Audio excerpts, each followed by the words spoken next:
नमस्कार। आज हम एक बहुत ही दिलचस्प सफर पर निकलने वाले हैं। क्या ऐसा हो सकता है कि 15वीं सदी की एक कविता में असाधारण योगिक शक्तियों को समझने की चाबी छिपी हो? जी हाँ, आज हम कबीर की एक रहस्यमयी कविता में छिपे कोड को मन के एक बहुत ही प्राचीन नक्शे का इस्तेमाल करके डिकोड करेंगे। तो चलिए इस रहस्य से पर्दा उठाते हैं। तो ये सफर शुरू होता है 15वीं सदी के महान रहस्यवादी कवि कबीर के एक पद से। अब देखिए, उनकी कविता दिखने में तो बड़ी सीधी सादी लगती है, लेकिन वो उलटबांसी से भरी हुई है। उलटबांसी मतलब उल्टी बातें। ये ऐसी पहेलियां होती हैं जो हमारे लॉजिक को चैलेंज करने और एक गहरे सच की तरफ इशारा करने के लिए बनाई गई हैं। चलिए इस पहेली में उतरते हैं। कबीर कहते हैं, धरती बरसती है और अंबर यानी आसमान भीग जाता है। जरा एक पल के लिए इस पर सोचिए। ये तो बिल्कुल उल्टी बात है ना। बारिश तो आसमान से होती है और धरती भीगती है। ये जानबूझकर बनाया गया एक विरोधाभास। तो जाहिर सी बात है, इसका कोई सीधा सीधा लॉजिकल मतलब तो नहीं है। ये एक पहेली है, एक कोड है जो किसी बहुत ही गहरे अनुभव की तरफ इशारा कर रहा है। तो सवाल यह है कि इस कोड को तोड़ने की चाबी क्या है? तो फिर इस पहेली को सुलझाएं कैसे? इसके लिए हमें एक प्राचीन ग्रंथ का सहारा लेना होगा, एक ऐसा मैनुअल जिसे इंसान के मन की गहराइयों का सबसे सटीक नक्शा माना जाता है। और वो चाबी है महर्षि पतंजलि का योग सूत्र। ये ग्रंथ हमें वो सिस्टमैटिक ढांचा देता है जिससे कबीर जैसे रहस्यवादी अपने अंदरूनी अनुभवों को बयान करते हैं। समझ लीजिए, ये उनकी आध्यात्मिक भाषा की ग्रामर बुक है। अब देखिए, पतंजलि योग के 8 अंगों के बारे में बताते हैं। पहले 5 तो बाहरी तैयारी से जुड़े हैं, जैसे कि नैतिकता, आसन, सांस पर कंट्रोल। लेकिन असली रहस्य, कबीर के कोड की चाबी, वो आखिरी 3 अंगों में छिपी हैं, जो पूरी तरह से अंदरूनी है, जिनका ताल्लुक सीधे हमारे मन से है। तो चलिए इन तीनों को जरा समझते हैं। पहला है धारणा, यानी मन को एक जगह एक बिंदु पर टिका देने की कोशिश।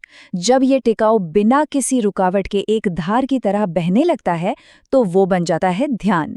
और आखिर में जब मन और वो चीज जिस पर ध्यान है वो पूरी तरह से एक हो जाएं, जब कोई फर्क ही ना रहे, बस वही है समाधि। मतलब ये गहरी से गहरी एकाग्रता की तरफ एक सफर है।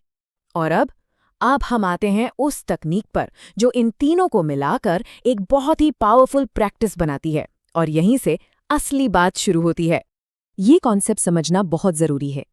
जब धारणा, ध्यान और समाधि, ये तीनों एक ही चीज पर एक साथ और बिना किसी रुकावट के होते हैं तो उसे संयम कहा जाता है। याद रखिए, ये 3 अलग अलग काम नहीं है, बल्कि ये एक ही गहरी, एक साथ होने वाली अवस्था है।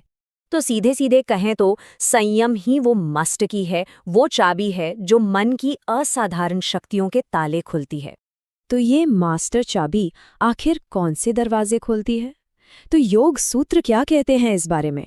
उनके मुताबिक ये कुछ ऐसी असाधारण शक्तियों को जगाती है जिन्हें सिद्धियां भी कहा जाता है।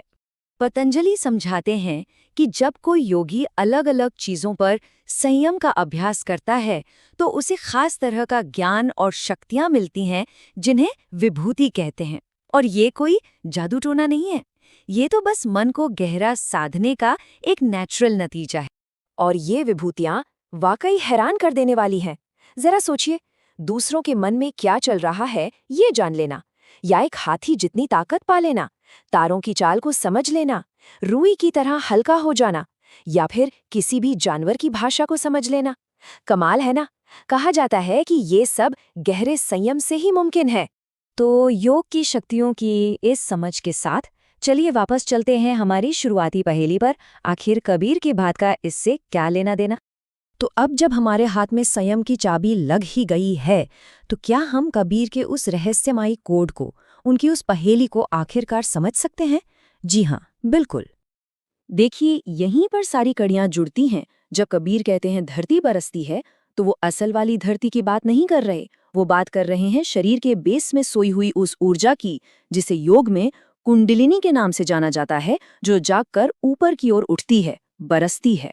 और जब वो कहते हैं आसमान भीग जाता है, तो इसका मतलब है कि ये ऊर्जा सिर के सबसे ऊपरी हिस्से, यानी चेतना के उच्चतम केंद्र, जिसे सहस्रार चक्र कहते हैं, वहां पहुंचकर उसे आनंद और ज्ञान से सराबोर कर देती है, भिगा देती है।